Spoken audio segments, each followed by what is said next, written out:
Good evening, everyone. Welcome to the Infowars Nightly News. I'm Darrin McBreen. It is Wednesday, January 8th, 2014. And here's a quick look at what's coming up.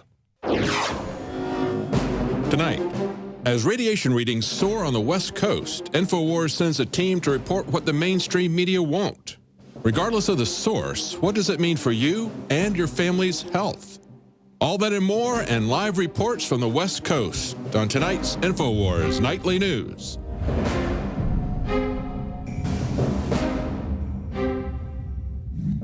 Well, by now, I'm sure you've all seen the viral video on YouTube where a citizen journalist took his Geiger counter to a beach in San Francisco and recorded background radiation over 5 times the safe level. Days after the YouTube video emerged, health officials in San Mateo County confirmed the spike. However, they dismissed the possibility that the high levels of radiation are linked to Fukushima radiation reaching the West Coast. And don't forget that experts have concluded that the radioactive plume from the nuclear accident in March 2011 will reach the U.S. coast by early 2014. So the question is, has Fukushima's radioactive wave already hit California? Now, in a new development, an electrical engineer who's designed Geiger counters over the past 40 years, well, he took his own measurements in San Francisco and found hot spots that are a staggering 14 times the normal background radiation. And for more on this, we go to Infowars reporter Jakari Jackson and crew who are live on the scene in San Francisco, equipped with their very own Geiger counters. And Jakari, what do you make of all this? I mean, we don't know whether or not the radiation hotspots are because of Fukushima, but we do know that the radiation levels are up, and that is indeed a fact. And that would pose a significant health risk, don't you think? Oh, definitely so. And you said it so beautifully, so poignantly, because even if we don't know this is from Fukushima, if it's naturally occurring, it's still way higher than what it normally should be. And Darrin, I just want to direct your attention briefly to the beautiful Golden Gate Bridge that's standing right here behind me. It is absolutely beautiful. We have our crew down there on the rocks. They're doing their various readings at this moment. And from what I'm told, Adon, we still have 15 microrens. Is that correct? 15 microrens. And also, what's the CPMs? The crew is checking out our equipment here on the Geiger count. About 42 CPM. And you guys can go to Paul Joseph Watson's article for what all those facts and figures mean. But Darrin, yes, this is something that people need to know about. As beautiful as this day is, there's definitely a health risk associated that's going on these various beaches. Not so much here, but in the other area that we were at earlier today, we definitely saw some high numbers there. Now, I want to talk about the guy who designed his own Geiger counters over the past 40 years. Because he says he's never seen anything quite like this. He's very alarmed by the measurements that were recently taken. He's even warned everybody to stay away from the beach. Meanwhile, authorities are telling people that it's completely harmless. And, we've been lied to before. I just want to know, do you trust the authorities, Jakari, when they say that there's nothing to worry about right now?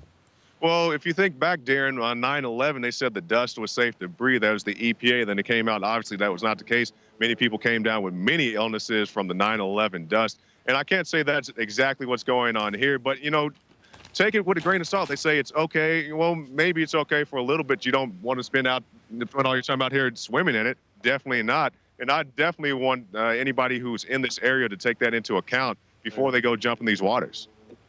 Well, I tell you what really got my attention recently, and that is the fact that the federal government, they're acting like they're preparing for some sort of nuclear emergency right now, because we now know that the Department of Health and Human Services, for example, they just ordered an unprecedented 14 million doses of potassium iodide, which, protects the body in the event of radioactive poisoning. So the federal government, they are already acting as if there's been a severe nuclear accident. Does that concern you as much as it does me? Oh, yes, it concerns me not only as a journalist, but as a just general citizen. Now, of course, I don't live here in this beautiful state of California. We are in Austin, Texas. But regardless of where you are, this stuff spreads. It's not just going to stay here on the California coast, whatever this radiation is, whether it's Fukushima, whether it's other types of radiation, these things spread. So you definitely need to be aware of that. And on that note that you made, Anthony Gucciardi called those guys up and they hung up on them because they didn't want to talk about why they're ordering so much of this of these materials. Well, tell us about, you took your own Geiger counters out there. What have you guys found out thus far on your trip? Well, the first place we went where the YouTube was, the viral YouTube video, that was the highest levels. When we have a video out, or it will be out shortly on Infowars.com and also on the Alex Jones YouTube page. But here, they're not as high, but there's still things to be concerned about, and we'll continue moving, Darren. I want to tell you a little bit about what we have planned. We're going to move completely up the coast. We're going to move pretty far here tonight, and we'll see you guys tomorrow, and also all the way up into Washington. So we're going to be going to various power plants, various beaches, and different locations to give you guys the best readings. What's your final destination? Where does the road trip end? We're going to go up to Seattle, then fly back down to Southern California. I think we're going to hit LA and a few other spots around there, and end in San Diego, then come back. And we will continue to get updates from Jakari Jackson and the crew as they continue to travel up the Pacific coast and investigate what's really going on with the alarming radiation spikes that are occurring all throughout that area. Now be sure to check in with Infowars.com and listen to the Alex Jones Show this week and next for continued updates. By the way, just got word from the Japanese Ministry of the Environment. They are actually considering a citywide evacuation near Fukushima as thyroid cancer rates among Japanese children in the area have finally reached epidemic levels. We're going to take a quick break. The Infowars Nightly News. We'll be right back.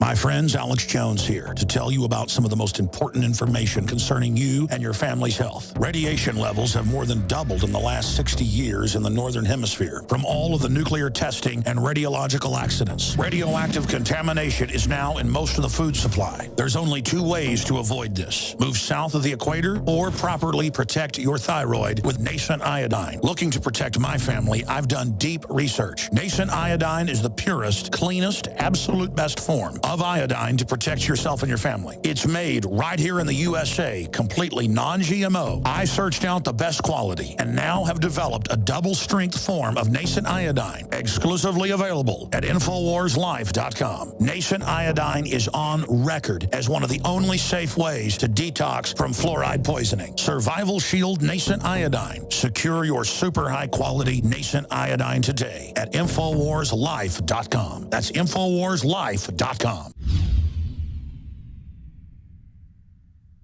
Introducing Pro One. All of your filtration in one system, portable, on the go. No more do you have 2 or 3 filters to just reduce sodium fluoride. You have a system that cuts out the sodium fluoride and up to 95% of hydrofluorosilicic acid. Advanced manufacturing technology combines silver-impregnated white ceramic with new Aquamedics advanced media for removal of fluoride and other heavy metals, all in one filter element. It is the only one that does it, and out of the gate, we have it discounted at 10% off with promo code WATER. This is the only system that in one unit helps reduce or remove pesticides, herbicides, chloramines, ammonia, and chlorine, hydrofluorosilicic acid, the most common form of fluoride not covered by other fluoride filter brands, and sodium hexafluorosilicate. Get your Pro Pure with the new Pro One filter today at InfoWarsStore.com or by calling 888-253-3139.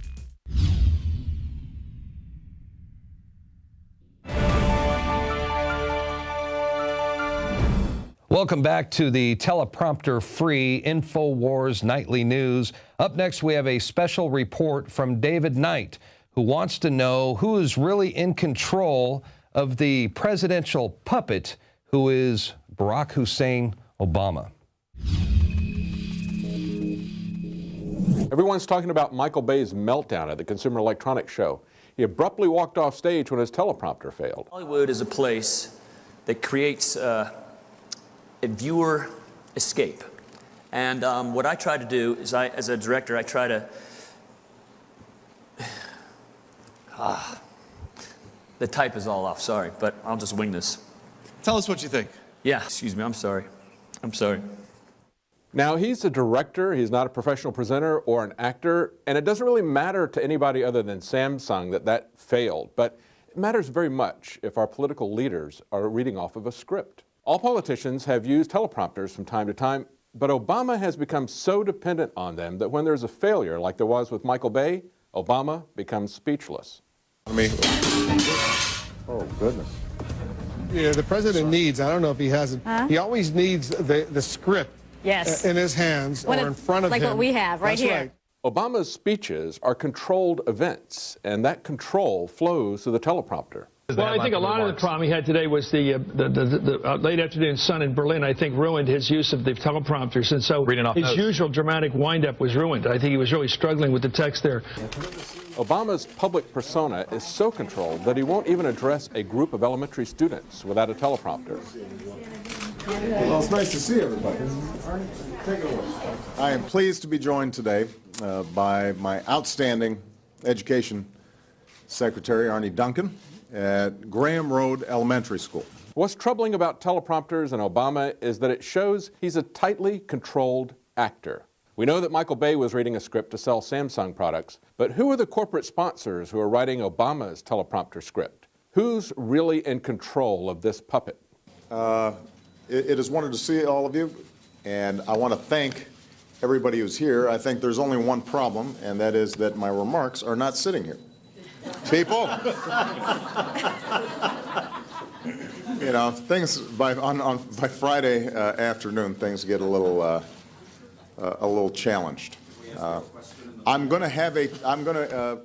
We don't use teleprompters here at Infowars. My take is going to be different from other reporters, even from Alex's take on some issues. And we want to be honest and transparent with you, unlike our teleprompter president.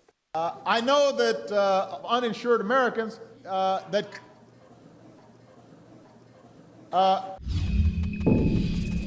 All right, we're going to take a quick break, but when we come back, Jakari Jackson sits down and talks with Fast and Furious victim Ian Garland, and he tells his amazing story about his abuse at the hands of the federal government.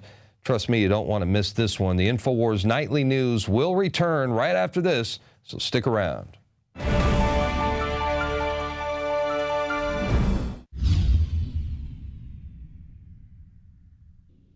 I'll be honest with you, we're at a major crossroads.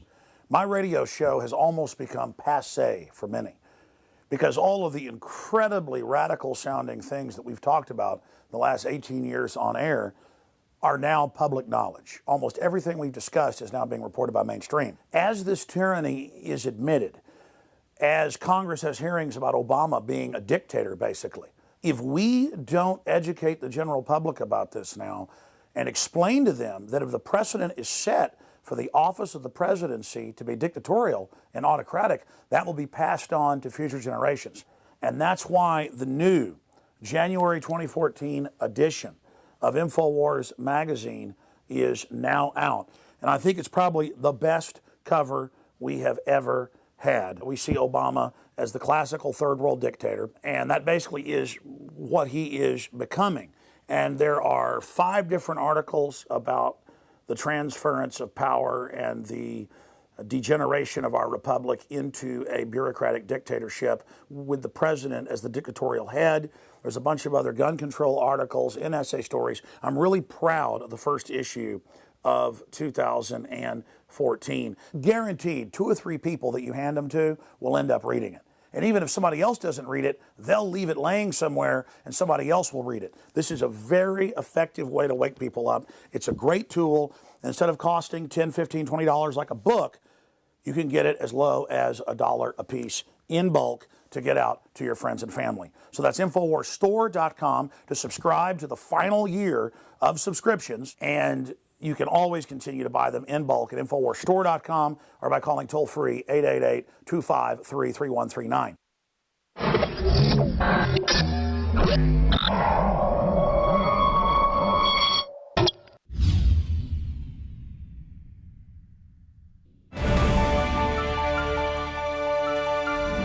And welcome back. We know about the deeds of the ATF. We know about the death of Brian Terry. We know about the guns going to Mexican drug cartels. Now there's a new chapter. Ian Garland, a gun shop owner, reported deeds to the ATF, and they did nothing. He reported not only to the ATF, but to the FBI and other agencies, proof that this system is not designed to work, proof of selective enforcement. He joins us now to tell us an incredible story that you will only hear here. Thanks for joining us, Ian. Thank you.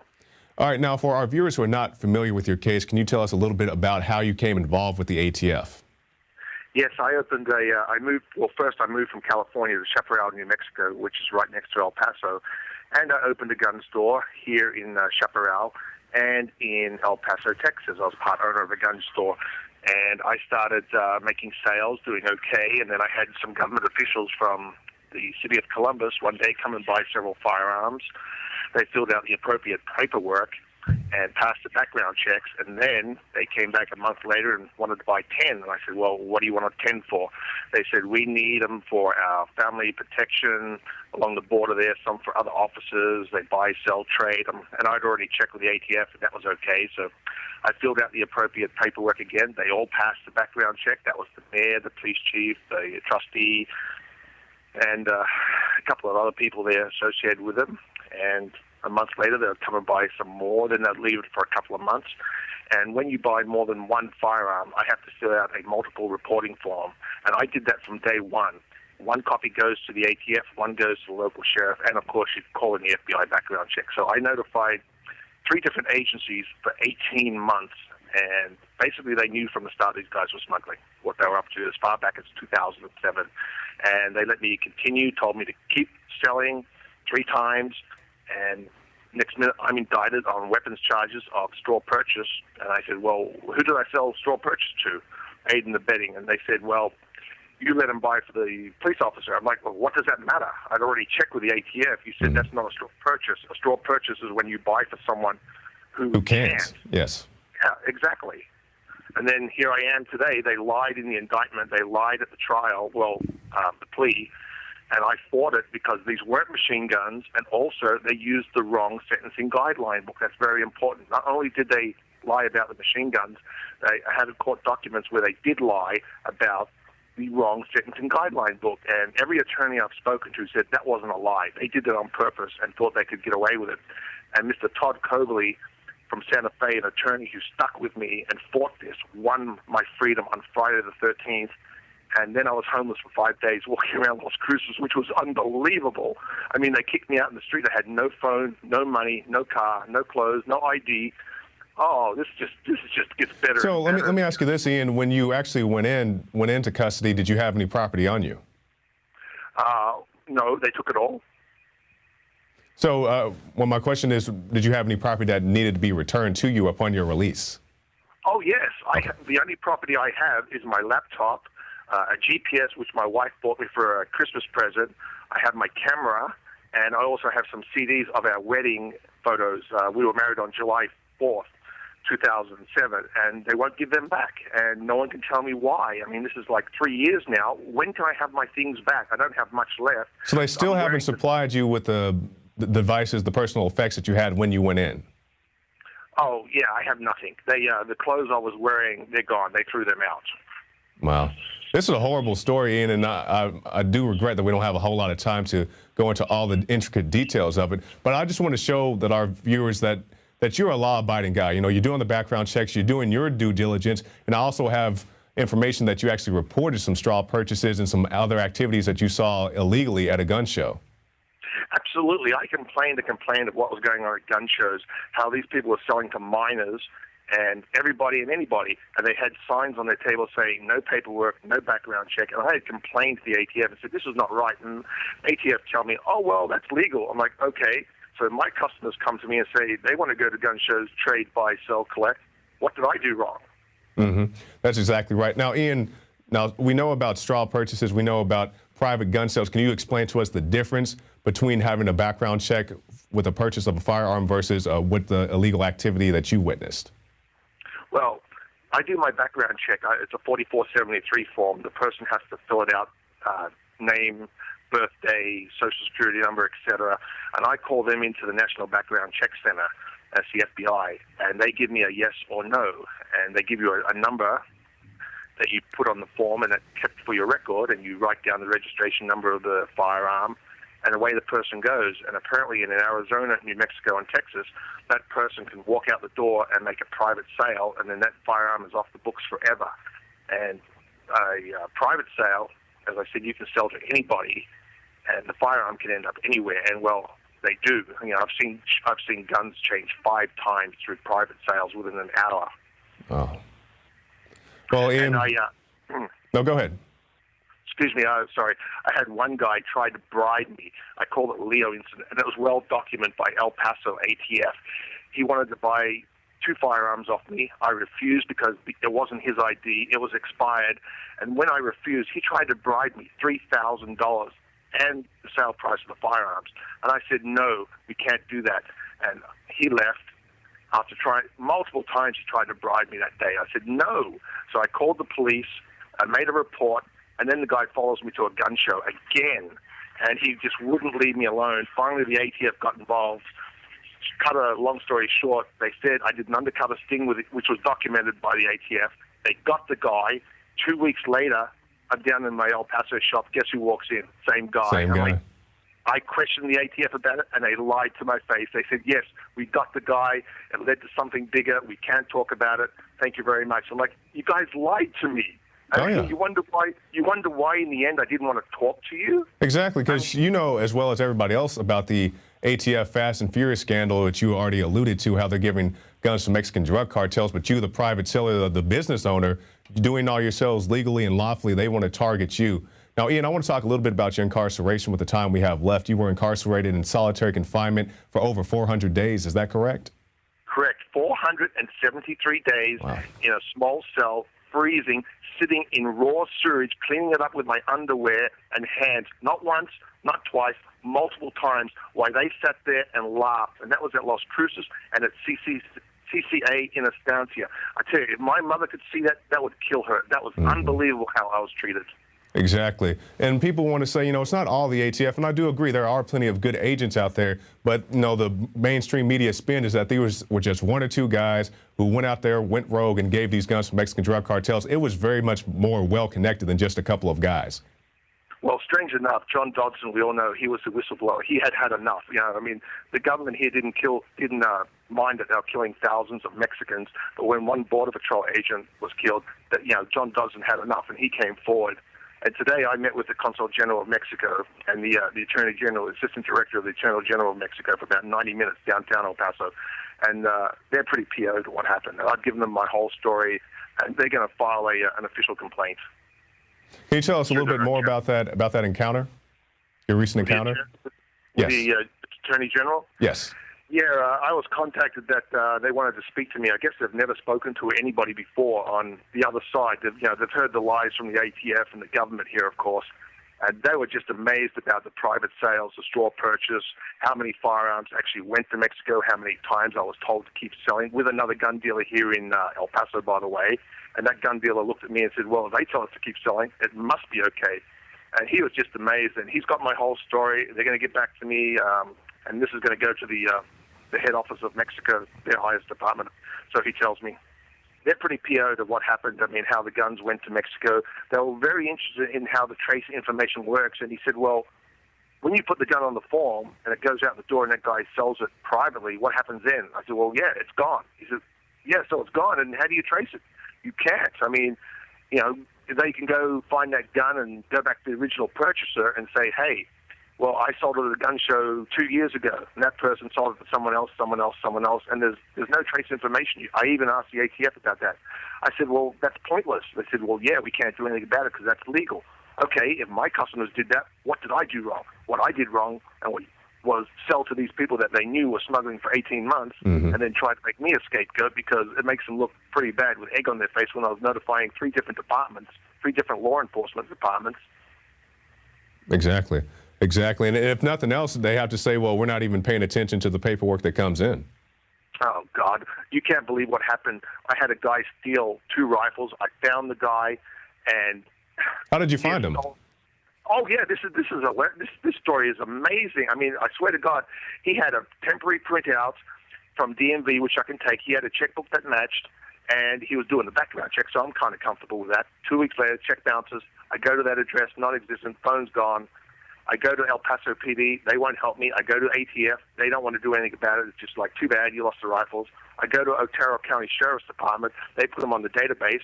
I wouldn't let the thing go. I went down to DMV in Texas, and I asked them, I said, look, I need to speak to a trooper. A trooper came out, and guess what? He was my customer, one of my customers. I didn't know he was a trooper. So he says, come in the back here.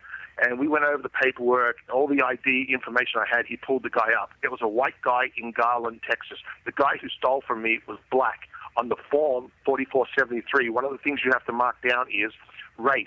So when I gave the white guy's details and said black, how did that not red flag? That is very much a red flag. I don't know how they... And then it gets better. I wouldn't let it go. Finally, the ATF come around and asked me about it. I'm saying, oh, now you're interested after I'm doing all the footwork? A month later, I get a call from a guy who used to work with law enforcement in California. He says, did you lose 2 rifles, black guy, fake ID? I'm like, well, yeah. Well, there's a guy at my neighbor's right now, and the way they're talking about it, it has to be you. And I couldn't get over there. He says, don't worry, I'll see what I can do. A week later, he sends me a photo of the guy, his real name, a photo of his car with the license plate. I run down to the ATF. I'm like, okay, we got the guy. Get my rifles back. I hear nothing from him. I called the trooper. I had his personal cell phone. Nothing. I'm like, what the heck's going on? You know, this guy who was my witness said, did you call him? Because no one's called me. I'm like, well, no one's returning my call. A week later, I get this call at 11:30 at night. Hey, I can't tell you anything about this, but I've been told to drop the case. Click. It was a trooper. Wow. My buddy does some more investigation. The guy is a confidential informant with the U.S. Marshal Service. The guy who gave you the fake ID? Yep. Yeah, wow. Swear to God. Swear to God. You only got my word on the phone here, but I swear to God. Yeah, it just gets better and better. And the marshals who transported me back from South Dakota, they walk into the airport, and I look at the guy and says, don't I know you? And he says, yeah, you know what? I might have bought a gun off you once or twice. He was one of my customers. I had a lot of law enforcement customers. He says to my face, we know you got screwed, dude. You weren't involved with those people. They even said on record during their interviews you had nothing to do with them, but they chose to prosecute you because you make them look so bad, letting them sell guns for 18 months, especially when they had direct connections with Jamie Avila. They knew about these guys for years. So that's what we're trying to get, and I'm trying to get this overturned and justice for this. Ian Garland, thank you for your time, sir. Thank you, sir. That's an incredible story, and I definitely encourage you to go to Ian's site, fastandfuriousjusticenow.org, for more details. And just how Ian is fighting this tyranny, resisting this tyranny, we have to do that as well. And maybe your thing isn't the ATF, maybe it's the NSA, maybe it's the TSA. This is the time to fight, and you can fight by getting involved with the contest, Resist the NSA and TSA Tyranny. You can get the cash prize of $10,000. Make sure you follow all the contest rules and get your submissions in on time. And also, if you like this broadcast and you'd like to see it continue, stop by prisonplanet.tv and get yourself a 5-month free trial. That's special going on right now, so get yours today. I'm Jakari Jackson for the Infowars Nightly News, and we'll see you again tomorrow night.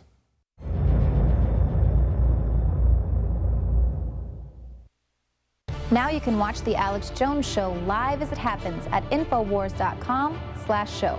You'll find links to all of our content there and a free 15-day trial for Prison Planet TV. More than 60 movies and documentaries all in one place at Infowars.com/show.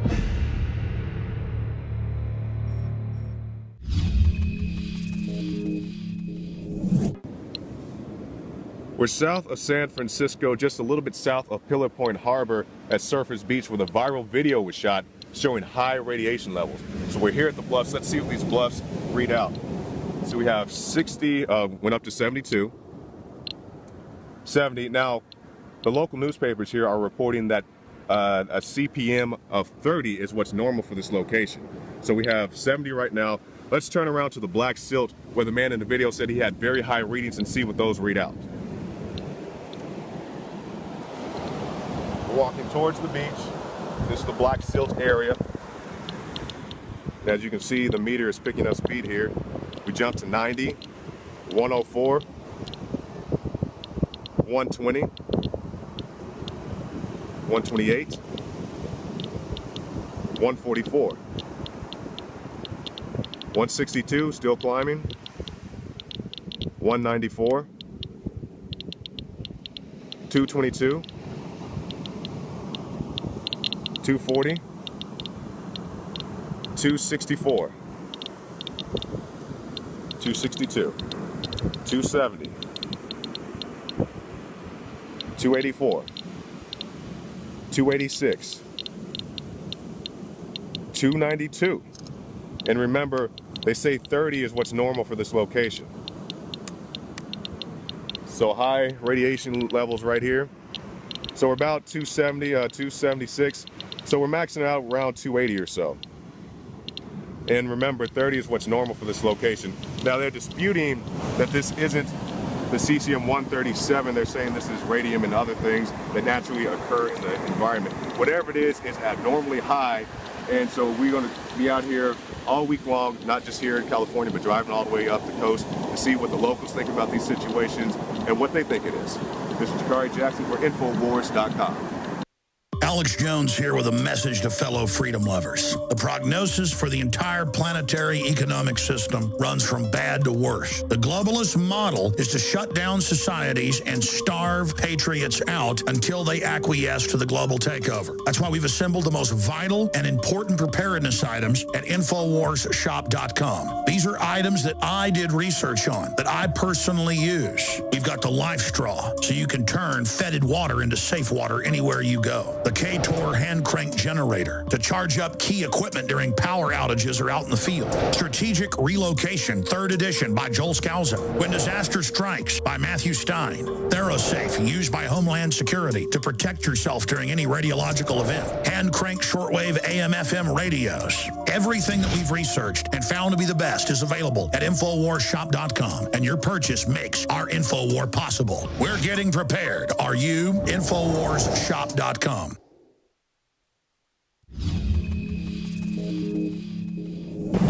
We're here due southwest of San Francisco on what the locals refer to as Surface Beach. Now what brought us out here is that a citizen journalist came out here with his professional grade Geiger counter and found radiation levels 10 times higher than what's normal for this area. Also, health officials came out here and found 1,400% higher than normal levels of radiation. Also, we ourselves found 13 times, that's 1,200% higher than normal levels of radiation. We are also using a professional grade Geiger counter in the micro-REM system. Now, there's been essentially no media coverage of this. Of course, we here at Infowars and also DrudgeReport.com are covering this. But aside from a few local papers, nobody's talking about this very important issue. Why is there so much radiation that's naturally occurring? Is it from Fukushima? What is the source of this? And we want to find out the source. That's why we've taken the initiative. We're going to be driving all the way up and down the west coast of the United States of America. We're going to stop at power plants. We're going to stop at beaches. We're going to find out what's really going on and what the source of this radiation is. You can tune in to PrisonPlanet.tv, Infowars.com to get all the information you need to know about the radiation blackout.